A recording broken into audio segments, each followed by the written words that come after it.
এ মদন 3টে চা দে তো। আরে ফুটো যে, আমি তো সেই সকাল থেকে তোমাকে খুঁজছিলাম গো। কেন বাড়া, আমাকে দিয়ে কি হবে?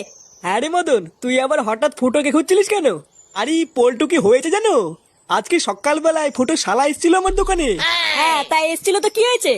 আর বলো না ল্যাংচা, সকালবেলায় ফুটো শালা আমার দোকানে এসে বলছে নাড়ালে 5 টাকা আর হ্যান্ডেল মারলে 10 টাকা।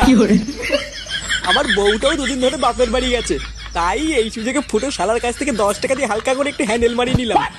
ফুটো, তোমার শালা যে কি সার্ভিস দিলো! কি বলি কি বাড়া? আমার কোনো শালা টালা নেই বাড়া। আলবার লোক দিয়ে হ্যান্ডেল মারিয়ে আমার শালা বলে চালিয়ে দিবি নাকি? কি বলছো কি ফুটো? আমাকে যে বললো ও তোমার শালা হয়। বাড়া, ওই খানকি ছেলে থেকে তাই বলেছে? হ্যাঁ গো ফুটো, তাই তো বললো। তোরে বাচ্চা হোমচদা, পুরো গ্রামে আমার মাংস মানে গুষ্টি গুদ মেরে বেড়াচ্ছে। আজ হোমচদার গার আমি ভাঙবই। চল তো বাড়া, আমার সাথে আমার বাড়ি চল।